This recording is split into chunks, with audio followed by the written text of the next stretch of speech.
আসসালামু আলাইকুম। আজ আপনাদের সাথে অল্প কিছু ঘরোয়া মশলায় তান্দুরি চিকেন তৈরি করে দেখাচ্ছি। তবে আজকের তান্দুরি চিকেনটার স্বাদ একদম অন্যরকম হবে। রেস্টুরেন্টের স্বাদ তো থাকবেই, কিন্তু অনেক বেশি স্পেশাল। আশা করছি এই ভিন্ন স্বাদের তান্দুরি চিকেনটা আপনাদের অনেক ভালো লাগবে।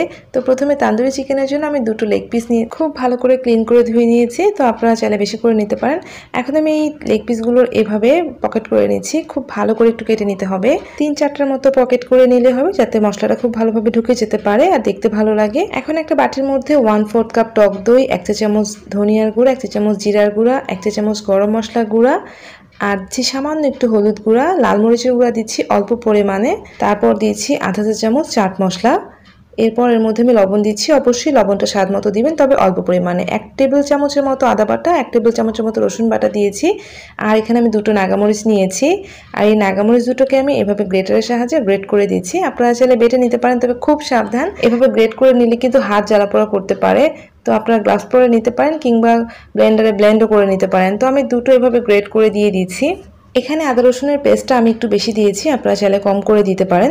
আর দুটো নাগামরিচি খুব ভালো করে গ্রেট করে দেওয়ার পরে এখন এর মধ্যে আমি দিচ্ছি 3 টেবিল চামচ সরিষার তেল, তারপর দিচ্ছি 1 চা চামচের মতো লেবুর রস, তারপর দিচ্ছি সামান্য একটু কাসুরি মেথি। তবে আপনাদের কাছে যদি না থাকে না দিলেও চলবে, আমার কাছে আছে তাই আমি দিয়েছি।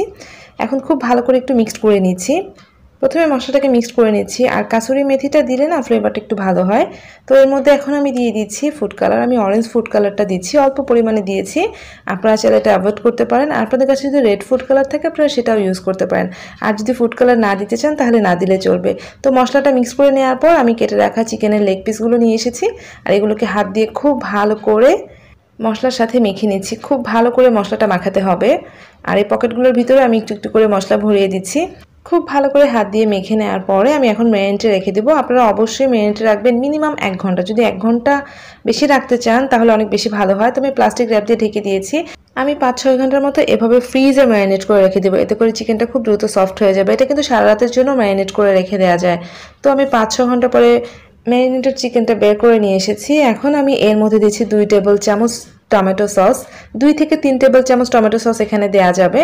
তো আমি টমেটো সসটা এখন দিচ্ছি, কারণ এখন আমি এটা ফ্রাই করে নেব, এতে করে ফ্লেভারটা অনেক বেশি ভালো লাগবে। তো টমেটো সসটা দিয়ে খুব ভালো করে চিকেনটাকে মেখে নিলাম।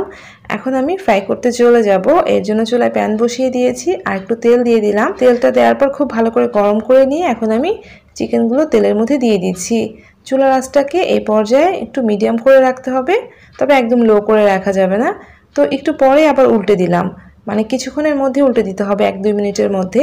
তারপর এটাকে আমি এখন বেশ অনেকটা সময় নিয়ে ভেজে নিব। তার আগে এর উপরে একটু করে মশলা দিয়ে দিচ্ছি, যাতে চিকেনের উপরটা ড্রাই না হয়ে যায়। তো আপনারা ব্রাশ দিয়েও ব্রাশ করে দিতে পারেন। তো আমি এখন ঢাকনা দিয়ে ঢেকে মিনিমাম 5 থেকে 7 মিনিট মিডিয়াম আঁচে রান্না করে নিলাম। তো 7 মিনিট পরে আমি এখন চিকেনগুলোকে উল্টে দিব। আর এভাবে উল্টে দেওয়ার পরে আমি আবারও 7 মিনিট ঢেকে রান্না করব। অবশ্যই চুলার আঁচটা মিডিয়ামে রাখতে হবে। তার আগে নিচ থেকে একটু মশলাদার তেলগুলো চিকেনের উপর দিয়ে দিচ্ছি, এতে করে চিকেনটা অনেক বেশি জুসি হবে। তো আবারও ঢাকনা দিয়ে ঢেকে 5-7 মিনিট আমি চুলার আঁচ মিডিয়ামে রেখে রান্না করে নিয়েছি।